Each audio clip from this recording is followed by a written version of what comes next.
Saya punya ceramah tentang partai politik ini cukup panjang, jadi tidak pendek dan tidak sesimpel itu. Jadi pada dasarnya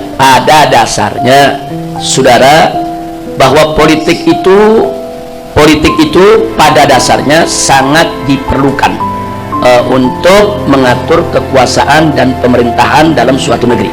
Jadi ilmu, karena Islam sendiri punya ilmu politik, tidak? Kalau kita bicara khilafah, itu ilmu politik. Kalau kita bicara nasbul khilafah atau nasbul khalifah, itu ilmu politik.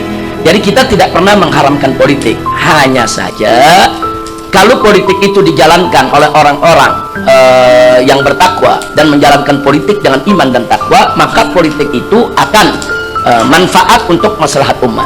Karena politik tersebut akan i'la kalimatillah. Silakan kita berpolitik, tidak ada problem. Tapi kalau politik itu dijalankan oleh orang-orang yang tidak beriman dan bertakwa, bahaya buat negara. Karena nanti kalau preman, koruptor, munafik, zindik, kafir, harbi yang memainkan politik, hancur kita umat Islam semua, ya kawan. Nah, jadi itu dulu kita dasarnya. Nah, sekarang lalu bagaimana partai politiknya? Yang tergantung. Kalau partai politiknya itu memperjuangkan ajaran Allah, maka dia menjadi dulu kita ingatkan, dia menjadi Hizbullah. Dia menjadi partainya Allah. Tapi kalau partai politik tersebut ternyata mereka menentang syariat, menentang ajaran Islam, bahkan menghina-hina Islam, mengkerdilkan Islam, memusuhi Islam, itu dia menjadi Hizbus Syaitan.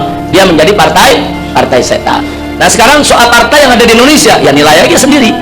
Nah, jadi apakah lebih banyak Hizbullah atau banyak Hizbus Syaitannya? Nah, kalau banyak Hizbus Syaitannya, ya itu tadi, saudara. Artinya apa? Artinya yang ada di sekitar kita banyak najis. Tapi jangan menggeneralisir bahwa semuanya najis. Kira-kira jelas ya kawan ya.